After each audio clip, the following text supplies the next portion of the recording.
লুচ্চা, ওখানে হাত দিলা কেন? আমি দিব না তাহলে কে দিবে? দুষ্টু, ওইগুলোতে কামড় দিচ্ছ কেন? আমার ব্যথা লাগে না বুঝি?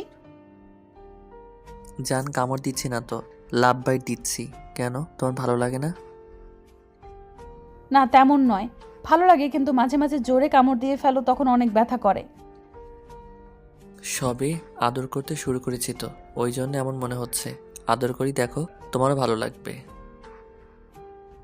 তাই আগে তো কখনো বলনি। বলে কি করে তুমি আমার কথা শুনেছো? সবসময় শুধু আমার সাথে রাগারাগি করো। তাহলে আজকে রাগারাগি করছি না কেন বলো তো? আজকে তোমাকে এত কাছে পেতে ইচ্ছে করছে কেন আমার? তোমার চোখে আমি এত নেশা দেখতে পাচ্ছি কেন জান? কারণ তুমি আজকে আমার নেশায় পড়েছো, ওই জন্য। আমার আদর না পেলে তুমি কিছুতেই শান্ত হবে না।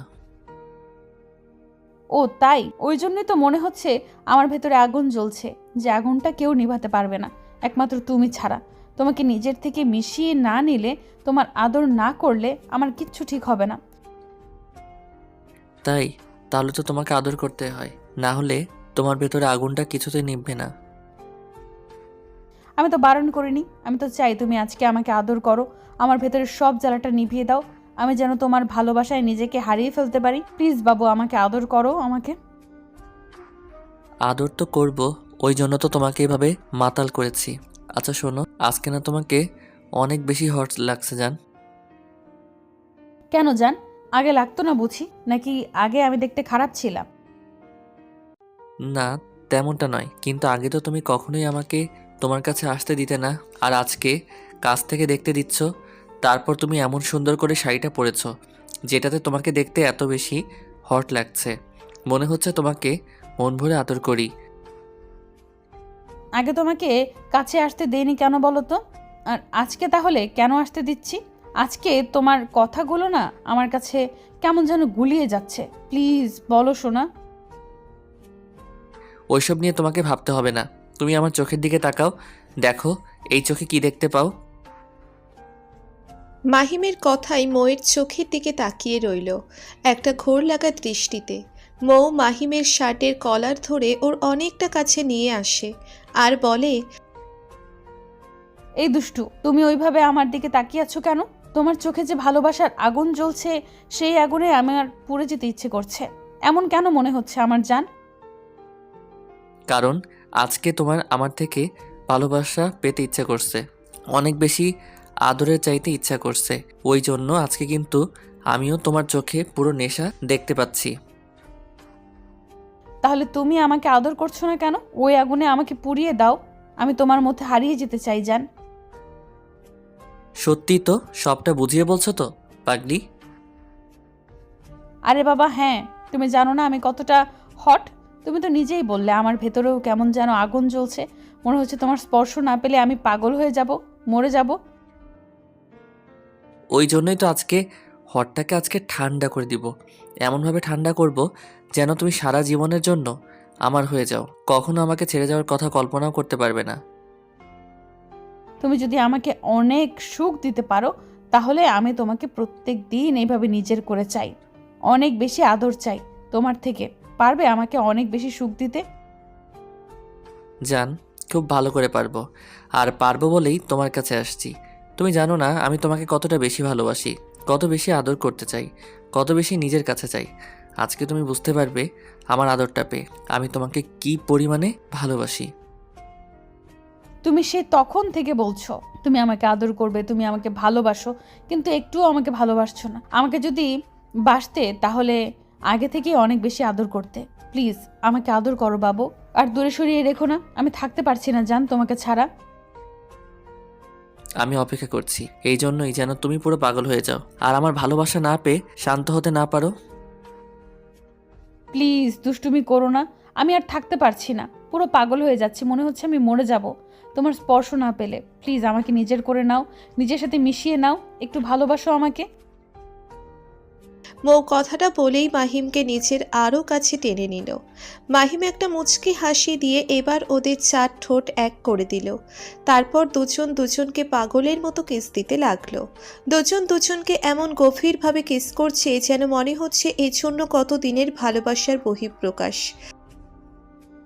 কিন্তু বাস্তবে তার ছিটে ফোঁটাও নেই, কারণ মৌ মাহিমকে সহ্য করতে পারে না। মাহিম মৌয়ের থেকে কয়েক বছরের জুনিয়র।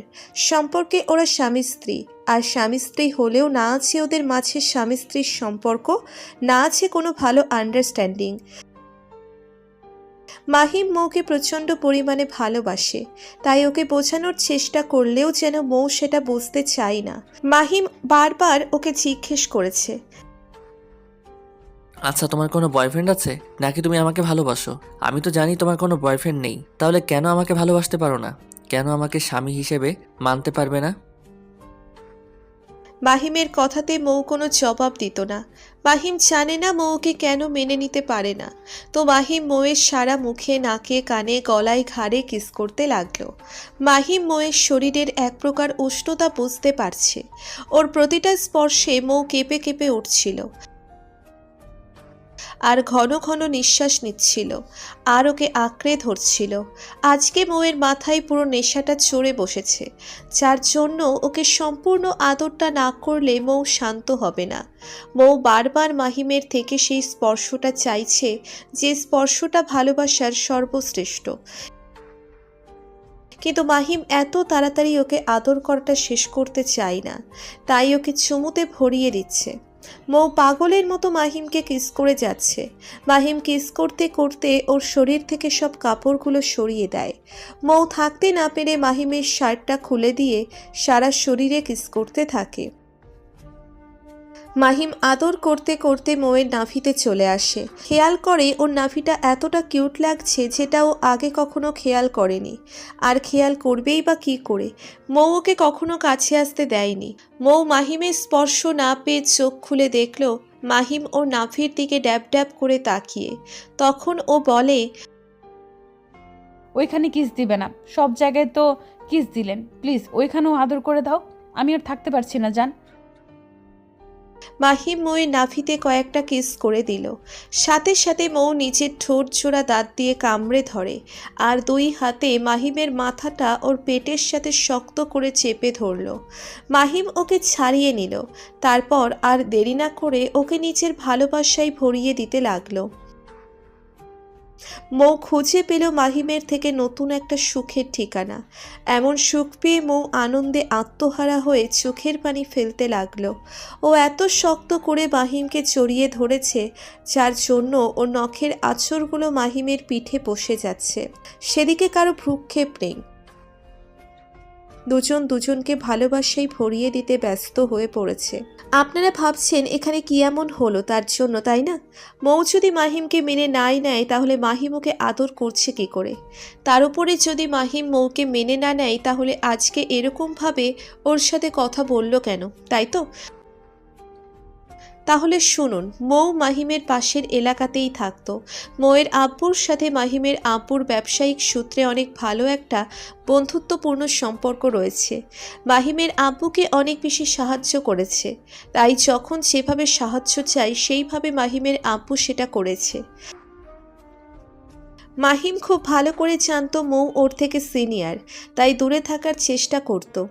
কারণ সিনিয়র আপুর উপর মাহিমের একটু বেশিই দুর্বলতা ছিল, তাই একটা সময় ওকে ভালোবাসতে বাধ্য হয়। তারপরও ওকে বোঝাতে পারছিল না। 6টা মাস ওর পেছনে পুরো পাগলের মতো মাহিম পড়েছিল। তারপর একটা সময় মাহিম ওকে প্রপোজ করে দেয়। তখন মাহিম অপমান করেছিল, আর কয়েকটা থাপ্পড় দিয়ে বলেছিল, বাজে ছেলে একটা, তুই বুঝতে পারছিস না আমার তোকে সহ্য হয় না, আমি তোকে ভালোবাসি না, তারপরও কেন আমাকে বারবার এভাবে ডিস্টার্ব করিস?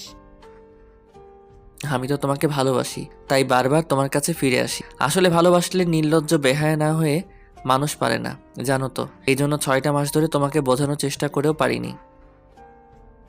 যেহেতু জানিস যে আমি তোকে ভালোবাসি, আমি জানি তুই আমাকে ভালোবাসিস, কিন্তু কেন ইগনোর করে বুঝতে পারিস না? এই জন্যই, কারণ তোকে আমার অনেক ভালো লাগে। আমি খুব ভালো করেই জানি তুই আমার থেকে জুনিয়র, আর জুনিয়র কোনো ছেলেকে আমি ভালোবাসতে পারবো না। কেন? জুনিয়র ছেলেকে তোমার ভালোবাসতে সমস্যা কিসের? নাকি আমার মধ্যে এমন কিছু কম কি আছে যার জন্য তুমি আমাকে ভালোবাসতে পারবে না? একবার ভালোবেসেই তো দেখো, আর বিয়ের পর বুঝতে পারবে আমি কি জিনিস, আমার মধ্যে কি আছে না নেই। তোমাকে সারা জীবন সুখে রাখবো, ওইটুকু অ্যাবিলিটি আমার মধ্যে আছে। বাজে ছেলে একটা, আমি তোর কাছ থেকে এগুলো শুনতে চাইছি? তুই কখনো ভালো হবি না। তোর মতো বাজে ছেলে আমি জীবনেও কখনো দেখিনি। ছি, কি সব কথা বলিস? আসলেই তোর চরিত্রটা খারাপ। না হলে সিনিয়র আপুকে কেউ এসব বলে? তুমি যেটা বোঝাতে চেয়েছো আমি সেটাই বলেছি। তুমি যদি এই জন্য আমাকে ভালো না বাসতে পারো তাহলে তোমার ধারণাটা ভুল। দেখো, সবাই যেখানে জুনিয়র সিনিয়রের প্রেম নিয়ে ব্যস্ত, সেখানে তুমি আমাকে ভালোবাসতে পারবে না কেন? এই বয়সটাই কি ফ্যাক্ট নাকি অন্য কোনো কারণ আছে? সবচেয়ে বড় কারণ আমি তোকে ভালোবাসি না, আর ভালোবাসতেও পারবো না। আমার পক্ষে তোকে ভালোবাসাটা সম্ভব না। কিন্তু কেন সেটা তো বলবে। বললাম না আমি তোকে পছন্দ করি না, আর পছন্দ না করলে তাকে কিভাবে ভালোবাসবো বল? তোকে যদি বলা হয় আমাকে ছেড়ে অন্য কোনো মেয়েকে ভালোবাসতে, তুই পারবি তাকে ভালোবাসতে?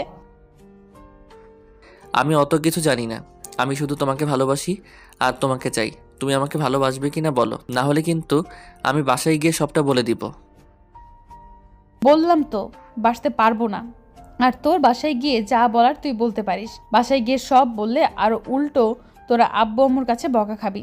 শোন, তুই যদি এইভাবে থ্রেট দিয়ে ভাবিস যে আমি তোকে ভালোবাসবো, তাহলে তো সেটা তোর ভুল ধারণা। দেখো, আমি জানি তোমার আব্বু আর আমার আব্বুর মধ্যে অনেক ভালো একটা সম্পর্ক আছে। তোমাকে বিয়ে করতে চাই, তোমাকে ভালোবাসি, তাহলে কিন্তু আঙ্কেল কখনোই না করবে না।